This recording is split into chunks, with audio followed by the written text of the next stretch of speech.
দুবার কেঁদেছিলাম বাবা যখন মারা যায় এক, আর যখন বাপ্পা ভাই বলল করব না, সেই মুহূর্তে কিন্তু আমি হাউমাউ করে কেঁদেছিলাম বাসায় যেয়ে সবার সামনে। মামা কিন্তু নায়কের চেয়ে কম না, নায়ক তৈরির কারখানাই বলতে পারেন মামাকে। আমাদের যে প্যানেলটা হচ্ছে এটা বাপ্পা মুক্তি প্যানেল হওয়ার কথা ছিল, তো বাপ্পা ভাইয়ের পারিবারিক একটা কারণে উনি নির্বাচন করতে পারবেন না বলে জানিয়েছেন। তো সেই ক্ষেত্রে তখন আমরা আলোচনায় আসলাম যে আসলে এটা এখন কি করা যায়, বা একদমই তো শেষ মুহূর্ত, তো কাকে নেওয়া যায়। সবচাইতে মজার বিষয় হচ্ছে যে আমাদের সিনিয়র ফাইট ডিরেক্টর আরমান মামা, ওনাকে আমি মামা বলে ডাকি, উনি কিন্তু আমাদের প্যানেলটায় গুছিয়ে দিচ্ছিলেন এবং এই পর্যন্ত উনি যতবারই নির্বাচন করেছেন শিল্পী সমিতিতে উনি কিন্তু বিপুল ভোটে পাশ করেছেন। তো তখন যখন বাপ্পা ভাই মানা করে দিলেন যে উনি দাঁড়াতে পারছেন না ওনার পারিবারিক কারণে, তো সেই মুহূর্তে আমাদের ভোটাররা সবাই মিলে আরমান মামাকে ধরলেন যে আপনি কেন দাঁড়াবেন না, আপনি তো বিপুল ভোটে সবসময় জয়ী হন এবং আপনি একজন সিনিয়র একজন সদস্য আমাদের, হ্যাঁ, এবং উনি হচ্ছেন প্রডিউসার, ডিরেক্টর, অভিনেতা এবং ফাইট ডিরেক্টর। আপনাদের দোয়ায় সমস্ত আমাদের ভোটারদের চাহিদার কারণে আমরা আরমান মুক্তি প্যানেল ঘোষণা করলাম। এই যে আজকে আমাকে যে দায়িত্বটা দিয়েছে, এই দায়িত্বটা আমি কখনোই নিতে চাইনি।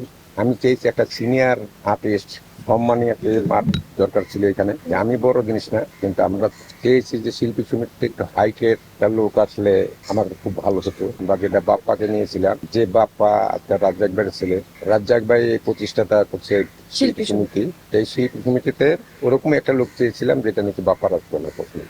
বাপ্পা যাই হোক ভদ্রলোক, সে কোনো জ্ঞান যেমন দিতে চায় না, বা তার সম্বন্ধে কেউ কথা একটা খারাপ উচ্চারণ করুক সেটাও সে চাচ্ছে না। যে বাপ্পার সম্মান এমনি আছে যেটা সেটাই থাকুক। তো সেই হিসাবে যেহেতু বাপ্পা নেই, এখন মুক্তি একটা বিপদে পড়ে গেল, এখানে একা হয়ে গেল। তো আমাকে মুক্তি অনেকবার বলেছে, আমি সেটাও রাজি হলো।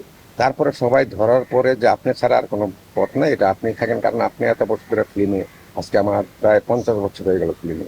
এই ফিল্মের জন্য, ইন্ডাস্ট্রির জন্য আমার অনেক মায়া। তো সেই হিসাবে যে একটু দেখি এবার, তাহলে সবাই যেহেতু বললো, আমি চেষ্টা করবো, সবাই আমার জন্য দোয়া করবেন, মুক্তির জন্য দোয়া করবেন। আসলে সত্যি কথা বলি আমি, যে আমি কখনো কারো সামনে কিন্তু কান্না করি না সহজে। হ্যাঁ, দুবার কেঁদেছিলাম বাবা যখন মারা যায় এক, আর যখন বাপ্পা ভাই বলল যে করব না, সেই মুহূর্তে কিন্তু আমি হাউমাউ করে কেঁদেছিলাম বাসায় যেয়ে সবার সামনে। তো তখন আমি একটা টেনশনের মধ্যে ছিলাম যে আমি এই মুহূর্তে কি করব। অনেকেই ফোন দিল, অনেকেই বলল যে অমুকে আছেন, তমুকে আছেন, এই আছেন, সেই আছেন, এটা তুমি চেষ্টা করো, তুমি পেরে যাবা, তুমি পাবা, তোমাকে সাপোর্ট দেওয়ার অনেক অনেক শিল্পী তুমি পাবা। তারপরে আমি ওগুলো নামগুলো লিখলাম সবার, কিন্তু যখন আরমান মামা তো আমাদের সাথে সাথেই সর্বক্ষণ, কারণ উনি তো আমাদের প্যানেলটা সাজিয়ে দিচ্ছিলেন, তো যখন আরমান মামার কথা সামনাসামনি আমরা মিটিং এ যে কোনো একজন আমাদের অনেক সিনিয়র, উনি হঠাৎ করে বলে বসলো যে আরমান হবে না কেন, সব বাদ দাও, আরমান হবে। তখন আমার কাছে মনে হলো আসলেই তো ঠিক, আরমান মামা তো উনি তো বিপুল ভোটে সবসময় জয়ী হয়, তাহলে আরমান মামা কেন?